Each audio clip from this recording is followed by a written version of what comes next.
خوش نصیب ہیں وہ لوگ جنہوں نے ماہ رجب المرجب کی قدر کی، اس میں عبادت و ریاضت کی، توبہ و استغفار کیا اور اپنے رب کو جہاں تک ممکن ہو سکا منانے کی کوشش کی۔ اب انشاءاللہ العظیم کل سے ماہ شعبان المعظم کا آغاز ہوگا۔ اب ماہ شعبان المعظم کتنی برکت والا مہینہ ہے، اور اس کے فضائل میں آقا کریم صلی اللہ علیہ وسلم نے کیا فرمایا، کچھ باتیں اس کے حوالے سے میں آپ کی سماعتوں کے حوالے کروں گا۔ اللہ مجھے حق کہنے اور آپ سب کو حق سننے کی توفیق عطا فرمائے۔ آقا کریم صلی اللہ علیہ وسلم نے ماہ شعبان کی فضیلت کے حوالے سے ارشاد فرمایا کہ رمضان کا مہینہ اللہ کا مہینہ ہے اور شعبان کا مہینہ میرا مہینہ ہے۔ اس ماہ مبارک کو اللہ کے رسول صلی اللہ علیہ وسلم نے اپنا مہینہ فرمایا، شعبان شہری، شعبان میرا مہینہ ہے۔ اور پھر آگے آقا کریم صلی اللہ علیہ وسلم نے اس مہینے کی خصوصیت بیان فرمائی کہ شعبان المطہر، شعبان پاک کرنے والا مہینہ ہے، یہ بندوں کو گناہوں سے پاک کر دیتا ہے۔ میرے پیارے آقا صلی اللہ علیہ وسلم کے پیارے دیوانوں، اس ماہ مبارک میں بندے کثرت سے توبہ کرتے ہیں، رجوع الی اللہ کرتے ہیں، گناہوں پہ نادم ہوتے ہیں، شرمندہ ہوتے ہیں، اور اللہ رب العزت جل جلالہ کی بارگاہ میں توبہ و استغفار جب کرتے ہیں تو میرا کریم ارشاد فرماتا ہے ان اللہ یحب التوابین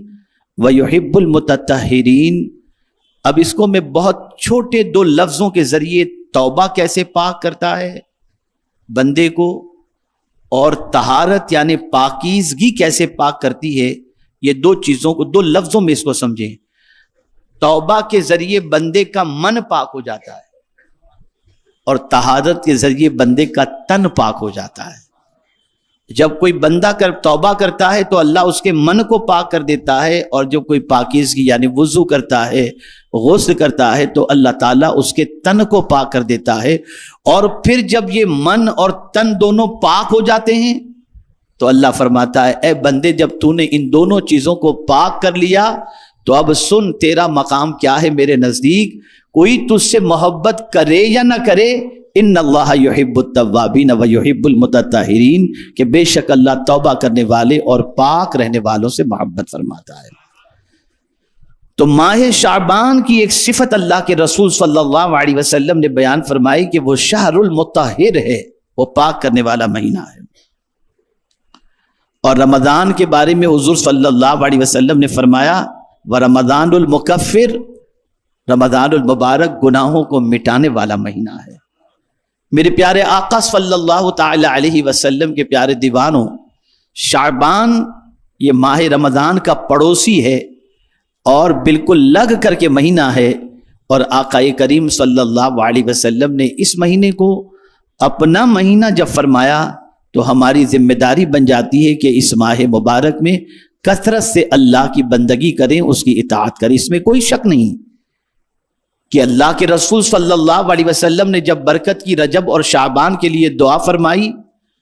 تو اللہ کے رسول کی دعا اس طریقے سے قبول ہوئی کہ رجب میں شب معراج عطا فرما دی اور شعبان میں شب برات عطا فرما دی۔ تو شب برات کے کیا فضائل ہیں، شب برات میں کیا ہونا چاہیے، اور اسی کے ساتھ ساتھ اس رات ہمیں اللہ کی بندگی کیسے کرنی چاہیے، اس کے بارے میں انشاءاللہ العظیم آئندہ ہفتے کے اجتماع میں آپ کے سامنے باتیں بیان کی جائیں گی۔ لیکن آج صرف میں آپ کے سامنے شعبان المعظم میں حضور صلی اللہ علیہ وسلم کا معمول کیا ہوتا تھا، تاکہ آپ اس کو سننے کے بعد اس پر عمل کرنے کی کوشش کریں۔ میرے پیارے آقا صلی اللہ تعالی علیہ وسلم کے پیارے دیوانوں، سب سے پہلے دو باتیں آپ سماعت فرما لیں، آپ سنیں گے تو آپ کا ایمان انشاءاللہ تازہ ہوگا۔ قرآن مقدس میں ایک آیت کریمہ ایسی نازل ہوئی قرآن مقدس کی ایک آیت کریمہ ایسی نازل ہوئی جسے صحابہ کو جب حضور صلی اللہ علیہ وسلم نے پڑھ کر سنایا تو صحابہ نے حضور صلی اللہ علیہ وسلم کو مبارکباد پیش فرمائی، اور اس آیے کریمہ میں ایسا حکم نازل ہوا کہ اس حکم پر اگر بندہ عمل کرے تو بندے کا تعلق مدینے کے تاجدار صلی اللہ علیہ وسلم سے ایسا جڑ جاتا ہے کہ اس آیت پر عمل کرنے کی بنیاد پر حضور سے تعلق زمین کے اوپر بھی، زمین کے اندر بھی اور میدان محشر میں بھی قائم رہتا ہے۔ اس آیت پر عمل کرنے والے کے اللہ گناہوں کو معاف فرما دیتا ہے، اس آیت پر عمل کرنے والے کو اللہ اس کے درجات کو بلند فرماتا ہے اور اسے نیکیاں عطا فرماتا ہے۔ آپ روزانہ یہ آیت کریمہ جس کی ابھی میں آپ کے سامنے تلاوت کروں گا، یہ آیت کریمہ روزانہ دن میں کئی مرتبہ سنتے ہیں، ہر جلسے میں سنتے ہیں، ہر پروگرام کے اندر سنتے ہیں، ہر مسجد میں سنتے ہیں، اور ساتھ ہی ساتھ ہر نماز کے بعد سنتے ہیں، اور یہ بہت ہی عظیم آیت کریمہ ہے۔ یہ آیت کریمہ اللہ عز و جل نے کسی اور مہینے میں نازل نہیں فرمائی، اس آیت کریمہ کو اللہ عز و جل نے ماہ شعبان میں نازل فرمائی۔ وہ آیت کریمہ کون سی؟ ان اللہ و ملائکتہ یصلون علی النبی یا ایھا الذین آمنوا صلوا علیہ وسلموا تسلیما اللہم صل علی سیدنا و مولانا محمد معدن الجود والکرم وآلہ الکرام وابنہ الکریم وبارک وسلم صلاۃ وسلام علیک یا سیدی یا رسول اللہ صلی اللہ تعالی علیہ وسلم۔ میرے آقا صلی اللہ علیہ وسلم کے دیوانوں، شعبان کو حضور صلی اللہ علیہ وسلم نے اپنا مہینہ بتایا، اس کی کئی توجیہ ہے۔ ایک یہ ہے کہ اس میں قیام اور روزوں کا حکم میں نے دیا ہے، یعنی اس ماہ مبارک میں روزے کا حکم حضور نے دیا ہے، رمضان میں روزے کا حکم اللہ نے دیا ہے، لیکن شعبان میں روزے کا حکم اللہ کے رسول نے دیا ہے، اور اسی طریقے سے ماہ رمضان المبارک میں قیام کا حکم اللہ نے دیا ہے، اور ماہ شعبان کے اندر قیام کا حکم مدینے کے تاجدار نے عطا فرمایا ہے صلی اللہ علیہ وسلم۔ اسی طریقے سے اللہ کے رسول صلی اللہ علیہ وسلم پر یہ آیت کریمہ ان اللہ و ملائکتہ اسی مہینے میں نازل ہوئی، تو اس لیے حضور صلی اللہ علیہ وسلم فرماتے یہ مہینہ میرا مہینہ ہے۔ یعنی اب آپ دیکھیں میرے آقا صلی اللہ علیہ وسلم پر ہر لمحہ دنیا کے اندر درود شریف پڑھا جاتا ہے۔ درود شریف کتنا بڑا عمل ہے، توجہ چاہوں گا۔ آپ اور ہم اگر حضور پر درود نہ پڑھیں کوئی فرق نہیں پڑتا، آپ نہ تھے، ہم نہ تھے، جان نہیں تھی، جہاں نہیں تھا، کچھ بھی نہیں، کچھ نہ تھا، تب سے درود کا سلسلہ جاری ہے، اور کچھ نہ ہوگا تب بھی درود کا سلسلہ جاری و ساری رہے گا۔ اللہ ہمیشہ سے ہے، ہمیشہ رہے گا، بندے تو پڑھ یا نہ پڑھ، اللہ ہمیشہ اپنے محبوب پر درود بھیجتا ہے، رحمتیں نازل فرماتا ہے، اور فرشتے بھی حضور صلی اللہ علیہ وسلم پر تحفہ درود و سلام پیش کرتے ہیں۔ یہ برکت والی آیت اگر ہمیں نصیب ہوئی ہے تو اسی ماہ مبارک میں نصیب ہوئی، اس لیے حضور صلی اللہ علیہ وسلم نے اس مہینے کو اپنا مہینہ فرمایا۔ اور دوسری بات، ہم کس طرف رخ کر کے نماز پڑھتے ہیں؟ بولیے، کعبہ کی طرف، ہے نا؟ آپ جانتے ہیں اسی ماہ مبارک کی 15 تاریخ کو مسجد قبلتین کے اندر میرے آقا صلی اللہ علیہ وسلم بدھ کے روز نماز ادا فرما رہے تھے، نماز پڑھا رہے تھے، اور اسی شعبان کی 15 تاریخ کو رسول اعظم صلی اللہ علیہ وسلم نے حالت نماز میں اپنا چہرہ آسمان کی طرف کیا، اور دل میں یہ تمنا پیدا ہوئی کہ کاش بیت المقدس کی بجائے کعبے کو اللہ قبلہ بنا دے، تو اللہ نے کعبے کو قبلہ بھی بنایا، تو اسی ماہ مبارک کی 15 تاریخ کو بنا دیا، جس کی طرف آج ہم اور آپ سب رخ کر کے نماز پڑھتے ہیں۔ میرے پیارے آقا صلی اللہ تعالی علیہ وسلم کے پیارے دیوانوں، اس سے یہ بات سمجھ میں آتی ہے کہ یہ مہینہ کتنی عظمت والا مہینہ اور کتنی برکت والا مہینہ ہے۔ میرے پیارے آقا صلی اللہ تعالی علیہ وسلم کے پیارے دیوانوں، آپ ہم چاند کے سلسلے میں اتنے متفکر نہیں ہوتے، اعلان کے سلسلے میں متفکر ہوتے ہیں کہ کہیں سے اعلان آ جائے۔ اور اب تو زیادہ تر مسلمان چاند کے اعلان کا انتظار کرتے ہیں، اب چاند دیکھنے کی مسلمان کوشش نہیں کرتا۔ تو 5 مہینوں کے چاند کو دیکھنا یہ واجب کفایہ ہے، اسے ذہن میں رکھیں۔ کوشش کریں کہ 5 مہینوں کا چاند ضرور دیکھنے کی کوشش کریں کہ بہار شریعت میں حضرت علامہ وبالفضل اولانا صاحب بہار شریعت مفتی امجد علی صاحب علیہ الرحمۃ والرضوان فرماتے ہیں، شعبان کا چاند دیکھنا، رمضان کا چاند دیکھنا، شوال کا چاند دیکھنا اور ذی قعدہ اور ذی الحجہ کا چاند دیکھنا یہ واجب کفایہ ہے۔ ظاہر سی بات ہے کہ ہمارے علماء دیکھتے ہیں،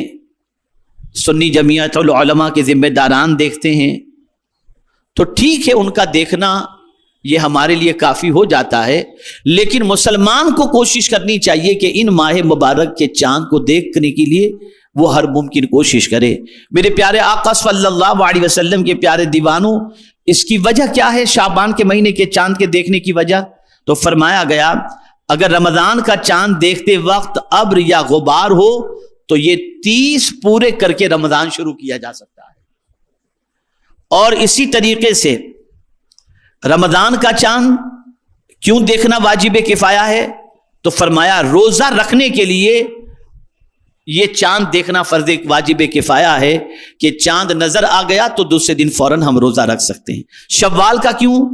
روزہ ختم کرنے کے لیے کہ شوال کا چاند نظر آ گیا تو ہم روزہ رکھنا ختم کر دیں۔ اور اسی کے ساتھ ذی قعدہ کا اور ذی الحجہ کے لیے تو اس کی وجہ ہے بقر عید کے لیے، تاکہ میرے پیارے آقا صلی اللہ علیہ وسلم کے پیارے دیوانوں ہم اپنے مذہبی تہوار کو اور عیدین کو، روزوں کو، ان ساری چیزوں کو صحیح طور پر کر سکیں۔ بہت سارے علاقے ایسے ہوتے ہیں جہاں لوگ چاند دیکھنے کے لیے نکلتے ہیں تو کئی لوگوں کو نظر نہیں آتا، لیکن اللہ کا کوئی ایسا بندہ جو سنی صحیح العقیدہ ہے، متشرع ہے، اور اس کی نگاہیں چاند دیکھنے کے لیے آسمان پر اٹھتی ہیں اور اسے چاند نظر آ جاتا ہے، اور پھر اس کے بعد وہ گواہی لے کر کے قاضی کے پاس پہنچتا ہے اور قاضی اعلان کر دیتے ہیں، تو سب کے روزے بھی پرفیکٹ ہوتے ہیں، سب کی تراویح بھی پرفیکٹ ہوتی ہے۔ اب چاند دیکھ کر گواہی دینے والا اور چاند کی گواہی دینے والے کو اللہ تعالیٰ اجر عظیم عطا فرماتا ہے۔ تو یہ 5 مہینوں کا چاند دیکھنا یہ واجب کفایہ ہے۔ اب حضور صلی اللہ علیہ وسلم اس ماہ مبارک میں خاص طور پر کیا کیا کرتے تھے، اس سے آپ سماعت فرمائیں۔ رسول اعظم صلی اللہ علیہ وسلم نے ارشاد فرمایا افضل الصوم بعد رمضان شعبان لتعظیم رمضان۔ آقا کریم صلی اللہ علیہ وسلم ارشاد فرماتے ہیں رمضان کے بعد سب سے افضل شعبان کے روزے ہیں۔ رمضان کے بعد سب سے افضل شعبان کے روزے ہیں، تعظیم رمضان کے لیے کہ ماہ رمضان کی آمد ہے، اس ماہ مبارک کی تعظیم کے لیے رمضان شعبان المعظم کے اندر انسان کو روزہ رکھنے کی کوشش کرنی چاہیے۔ اور یہ فرمایا گیا کہ رمضان کے بعد اگر کوئی مہینے کے روزے سب سے افضل ہیں تو وہ شعبان المعظم کے روزے۔ آقا کریم رؤوف الرحیم علیہ التحیۃ والتسلیم ماہ رمضان کے بعد سب سے زیادہ اگر کسی مہینے کے روزے رکھتے تو وہ ماہ شعبان المعظم کے روزے رکھا کرتے تھے۔ آقا کریم صلی اللہ علیہ وسلم خاص طور پر 14ویں اور 15ویں شعبان کے روزے کے حوالے سے اس طریقے کا بھی ارشاد ملتا ہے کہ ان روزوں کے حوالے سے فرمایا گیا کہ فرماتے ہیں میرے آقا صلی اللہ علیہ وسلم کہ میرا اعمال نامہ بند ہو تو بھی میں روزے سے رہوں اور اعمال نامے کا آغاز بھی ہو تب بھی میں روزے سے رہوں۔ میرے پیارے آقا صلی اللہ علیہ وسلم کے پیارے دیوانوں، میں اس وقت آپ کے سامنے شب برات کی فضیلت بیان نہیں کر رہا اس لیے کہ یہ وقت پر بیان کروں گا، لیکن مطلق پورے مہینے کی فضیلت آپ کے سامنے بیان کرنے کی کوشش کر رہا ہوں۔ آقا کریم صلی اللہ تعالی علیہ وسلم نے ایک ارشاد کے مطابق ماہ شعبان میں کثرت سے روزہ رکھنے کا حکم دیا، اور معمول بھی تھا حضور صلی اللہ علیہ وسلم کا۔ اب کثرت کا اطلاق 3 سے زیادہ پر ہوتا ہے، 3 پر یا اس سے زیادہ پر۔ تو آپ اگر ماہ شعبان المعظم میں 10 روزے نہیں رکھ سکتے، 20 روزے نہیں رکھ سکتے، 25 روزے نہیں رکھ سکتے، 28 روزے نہیں رکھ سکتے، تو کوشش کریں کہ کم از کم 13، 14، 15 شعبان کے روزے رکھ لیں کہ ان روزوں کو رکھنے پر بھی کثرت کے حکم کے اندر یہ معاملہ شامل ہو جائے گا۔ میرے پیارے آقا صلی اللہ علیہ وسلم کے پیارے دیوانوں، ایک روایت میں یہ بھی آتا ہے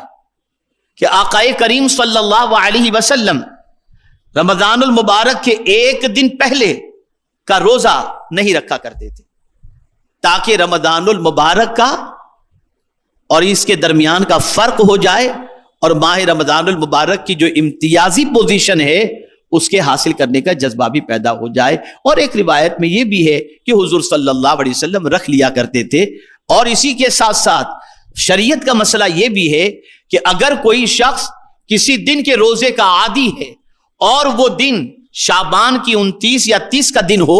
تو اس دن وہ روزہ رکھے، کوئی مذائقے کی بات نہیں۔ مثال کے طور پر کوئی پیر اور جمعرات کا روزہ رکھنے کا عادی ہے، سال بھر وہ ان 2 دنوں کا روزہ رکھتا ہے، اور اتفاق سے شعبان کی 29 تاریخ پیر ہی کے روز آئی اور اس کے بعد رمضان المبارک کے شروع ہونے کا امکان ہے، تو وہ اس دن روزہ رکھے، کوئی مذائقے کی بات نہیں ہے۔ میرے پیارے وسلم کے پیارے دیوانوں، رسول رحمت صلی اللہ تعالی علیہ وسلم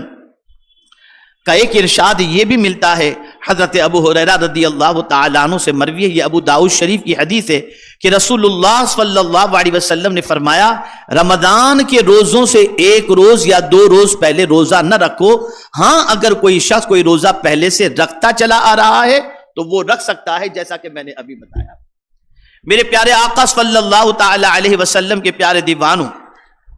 اس کی تشریح فرماتے ہوئے محدثین فرماتے ہیں کوئی ہر 2 شنبہ کا روزہ رکھتا ہے، اتفاقاً وہ شعبان کے آخر میں پڑ گیا تو رکھ سکتا ہے، ہاں خاص رمضان کی تعظیم کے طور پر آخر شعبان کا روزہ نہ رکھنا بہتر ہے، تاکہ رمضان کی انفرادیت اور اس کا امتیاز باقی رہے، جیسا کہ میں نے بتایا۔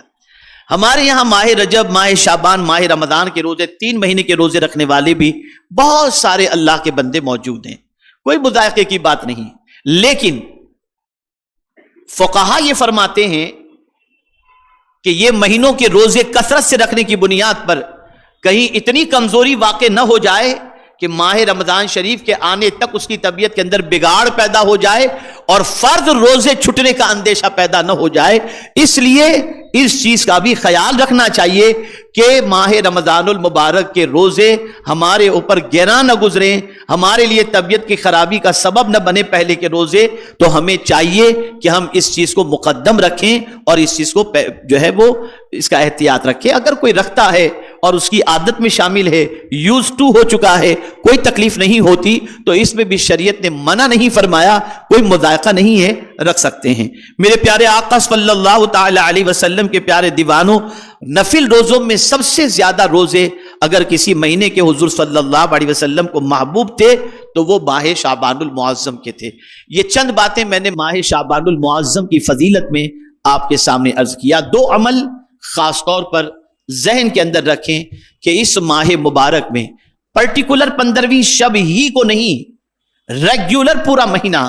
اللہ سے توبہ کریں کہ رسول اعظم صلی اللہ علیہ وسلم نے فرمایا یہ شہر المطہر ہے، یہ پاک کرنے والا مہینہ ہے۔ اور میں تو صرف اتنا سوچتا ہوں کبھی کبھی تو مجھے اندر سے ایک خوشی کی میرے اندر سے ایک لہر دوڑتی ہے کہ حضور نے شعبان کو اپنا مہینہ فرمایا کہ شعبان میرا مہینہ ہے۔ ارے سرکار، جب شعبان آپ کا مہینہ ہے تو ہم امتی بھی تو آپ ہی کے ہیں، امتی بھی تو آپ ہی کے ہیں،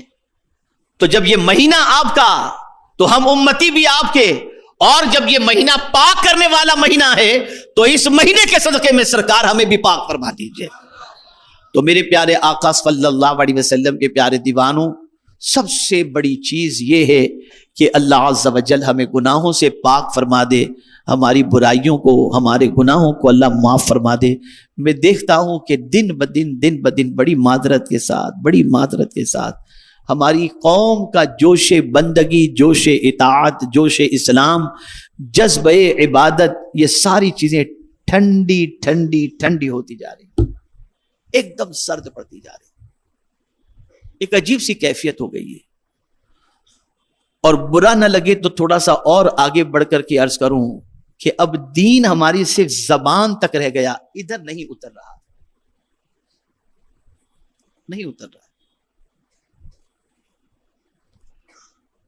یہ نہیں بدل رہا اندر سے۔ آقا کریم صلی اللہ علیہ وسلم کا جو انقلابی کام ہے، اور جتنے بھی انبیاء کرام علیہم الصلاۃ والتسلیم تشریف لائے، ان کا جو انقلابی کام تھا وہ ظاہر بدلنے والا نہیں تھا، دل بدلنے والا کام تھا۔ انہوں نے دل بدلے لوگوں کی، سوچ بدلی لوگوں کی۔ ہمارا دل نہیں بدلتا۔ ہم اگر اپنے دل میں جھانک کر کے دیکھیں تو وہی گناہوں کی محبت، وہی دنیا کی محبت، بلکہ ہم بڑی معذرت کے ساتھ میں کیا بتاؤں آپ کو کہ ہم تو بندگی بھی کرتے ہیں نا تو دنیا کے لیے کرتے ہیں، اللہ کے لیے نہیں کرتے۔ کیا کوئی 2 رکعت آپ کو ایسی بھی یاد ہے جو آپ نے اس نیت سے پڑھی ہو کہ مولا یہ 2 رکعت صرف اس لیے پڑھ رہا ہوں تاکہ تو راضی ہو جائے؟ نہیں پڑھتے ہم۔ میں اگر اس وقت آپ کو کوئی عمل وظیفہ ایسا بتا دوں کہ یہ وظیفہ پڑھو مالدار ہو جاؤ گے، اب آپ دیکھیں نا یوٹیوب پر دیکھیں، سارے باباؤں نے سمجھ ہی لیا ہے کہ مسلمان جو ہے وہ جلدی سے مالدار ہی بننا چاہتا ہے، تو ایسے وظیفے آ رہے ہیں، اگر تم 8 دن پڑھو گے تو لکھ پتی بن جاؤ گے، 10 دن پڑھو گے تو کروڑ پتی بن جاؤ گے، تمہارے اس سے پیسے نکلیں گے، یہاں سے نکلیں گے، اور دیکھیے اس پہ ویوز، اللہ اکبر، یہی سب آدمی دیکھ رہا ہے۔ لیکن کوئی ایسا وظیفہ یوٹیوب پر آپ کو نہیں ملے گا کہ یہ وظیفہ کرو تم گناہوں سے بچ جاؤ گے، ایسا کوئی یوٹیوب پر عمل نہیں ملتا۔ قرآن پڑھو تو بھی مال کے لیے، حج کرو تو بھی مال کے لیے، روزہ رکھو تو بھی مال کے لیے، زکوٰۃ دو تو بھی مال کے لیے، سب کچھ ہم کرتے ہیں صرف دنیا کے لیے۔ ہمارے حاشیے خیال میں بھی یہ بات نہیں ہوتی کہ ہمارا رب راضی ہو جائے۔ بس ایک آیت آپ کے سامنے عرض کرتا ہوں اور اس کے بعد میں آپ کے ضمیر کو جھنجھوڑنے کی تھوڑی سی کوشش کروں گا تاکہ آپ اس کو سمجھ سکیں، اور ہفتہ واری اجتماع میں جو آپ بڑے ذوق و شوق سے تشریف لاتے ہیں تو آنے کے بعد آپ کی زندگی میں کوئی انقلاب بھی آپ پیدا کر سکیں۔ اللہ کی رضا کس طرح سے حاصل ہوتی ہے اس کا ایک قرآن کی روشنی میں ایک آپ کو میں طریقہ بتاتا ہوں۔ حضرت موسیٰ علیہ الصلاۃ والتسلیم سے رب قدیر جل جلالہ نے فرمایا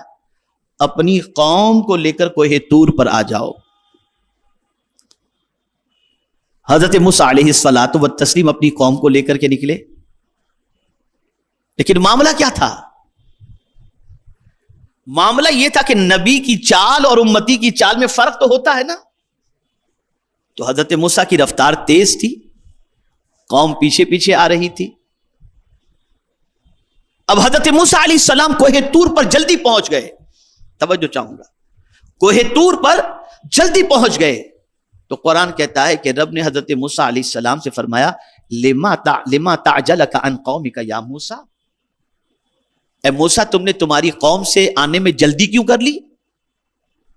کہاں ہے تمہاری قوم؟ تم جلدی کیوں پہنچ گئے؟ کہاں ہے تمہاری قوم؟ قربان جائیے جواب پر خدا کی قسم رونگٹے کھڑے ہو جاتے ہیں جواب پڑھنے کے بعد۔ حضرت موسیٰ علیہ السلام اپنے رب سے عرض کرتے ہیں قال ہم اولائی علی اثری، میری قوم میرے پیچھے آ رہی ہے، اور میرے مولا تو نے پوچھا ہے نا کہ میں نے جلدی کیوں کی؟ تو اب کہتے وَعَجِلْتُ إِلَيْكَ رَبِّي لِتَرْضَىٰ، میں جلدی اس لیے کیا تاکہ تو راضی ہو جا، تو راضی ہو۔ انبیاء ہر چیز میں خدا کی رضا کو دیکھتے تھے، اور ہم ہر چیز کے اندر مال دنیا مال دنیا مال دنیا، اس کے علاوہ کچھ نہیں دیکھتے، کچھ نہیں دیکھتے۔ ہمارے ذہن میں رب کی رضا کا تصور ختم ہو گیا، ہے ہی نہیں الا ماشاء اللہ۔ تو میرے پیارے آقا صلی اللہ علیہ وسلم کے پیارے دیوانوں، اس کو راضی رکھنے کے لیے جو کچھ بھی کرو، اس کو راضی رکھنے کے لیے کرو، روزے رکھو اس کو راضی رکھنے کے لیے۔ اس ماہ مبارک میں رات کو اٹھو، مصلی بچھا، مولا تو ہم سے راضی ہو جا، اس کو منا لو، اس کو منا لو، اور وہ راضی، ارے اس کی تھوڑی سی خوشی بھی حاصل ہو گئی نا، تھوڑی سی خوشی، اس کو قرآن نے کہا ہے، تھوڑا سا بھی وہ راضی ہو گیا نا تو یہ بہت بڑی چیز ہے۔ قرآن کہتا ہے وَرِضْوَانٌ مِّنَ اللَّهِ أَكْبَرُ، اللہ کی تھوڑی سی خوشی بھی بہت بڑی چیز ہے۔ ارے بھائی میں آپ کو سمجھانے کے لیے کہوں کہ آپ جس کو بڑا مانتے ہو، جس کو اپنا سب کچھ مانتے ہو، وہ آپ سے بات کرے یا نہ کرے، خالی آپ کو یوں مسکرا کر دیکھ لے تو آپ کہتے ہیں یار مجھے انہوں نے مسکرا کے دیکھ لیا، کہا کچھ بھی نہیں، لیکن آپ کو مسکرا کے دیکھ لیا، آپ کے دل کی کلی کھل گئی، انہوں نے مجھے دیکھا اور مسکرا دیا مجھے دیکھ کر کے۔ تو جس طرح سے ایک انسان، یہ سمجھنے سمجھانے کے لیے اللہ کی ذات ساری تمثیل سے پاک ہے، جس طرح سے ایک بڑے کا مسکرا کر کے دیکھ لینا ہمارے دل کو باغ باغ کر دیتا ہے، ایسے ہی میرا مولا اگر ایک بار ہم پر صرف نظر کرم کر لے ہمارا بیڑا پار ہو جائے گا، لیکن ہم کبھی اس کی طرف توجہ نہیں دیتے، اس پر توجہ دو، لو لگاؤ اس سے، تعلق قائم کرو اس سے، رشتہ استوار کرو اس سے، ادھر ادھر مت دیکھو، اس کو دیکھو۔ ہم سب کو دیکھ رہے ہیں، رب کو نہیں دیکھ رہے، اور تاریخ گواہ ہے اللہ والے سب کو نہیں دیکھتے تھے، رب کو دیکھتے تھے، وہ کس میں راضی ہے۔ تو یہ ماہ مبارک بہت عظمتوں والا مہینہ ہے، اللہ توفیق دے اور ماہ رمضان کے روزے آپ کے لیے گراں نہ لگیں تو اس ماہ مبارک میں حضور صلی اللہ علیہ وسلم کا معمول زیادہ سے زیادہ روزے رکھنے کا تھا۔ ماہ رمضان کے بعد سب سے زیادہ روزے حضور ماہ شعبان کے رکھا کرتے تھے، تو آپ بھی ماہ شعبان کے روزے رکھیں، اور اس ماہ مبارک میں آیت درود نازل ہوئی تو کثرت سے درود پڑھتے رہیں، اس ماہ مبارک کثرت سے درود پڑھتے رہیں، اور اسی کے ساتھ ساتھ میرے پیارے آقا صلی اللہ علیہ وسلم کے پیارے دیوانوں، درود ایسا عمل ہے، اللہ جس قیامت میں کوئی کسی کے کام نہیں آئے، قریب ہی کوئی کھڑا نہیں، بھاگے گی، قرآن کہتے ہیں یوم یفر المرء من اخیہ، بھاگیں گے، اور یہ بھاگو ادھر باپ کھڑا ہے، بھاگو ادھر، یہ قیامت کی سچویشن قرآن کہہ رہا ہے۔ دوست ادھر بھاگو دوست کے پاس ہے، ایک دوسرے کو دیکھ کے بھاگیں گے، کوئی کسی کے پاس نہیں ہوگا، اور سب کی حالت خراب ہوگی، تو پھر ایک ذات ہوگی جس کی قیامت میں سنوائی ہوگی، وہ جو کہہ دیں گے مولا وہی کرے گا۔ وہ کون ہے؟ وہ حضور صلی اللہ علیہ وسلم، اور سرکار صلی اللہ علیہ وسلم کا ایک مزدے جاں فضا سن لو، حضور صلی اللہ علیہ وسلم فرماتے ہیں قیامت میں مجھ سے سب سے زیادہ قریب وہ ہوگا جو مجھ پر کثرت سے درود شریف پڑھتا ہوگا۔ ماہ مبارک میں کثرت سے درود شریف پڑھو، حضور صلی اللہ علیہ وسلم کا قرب نصیب ہوگا۔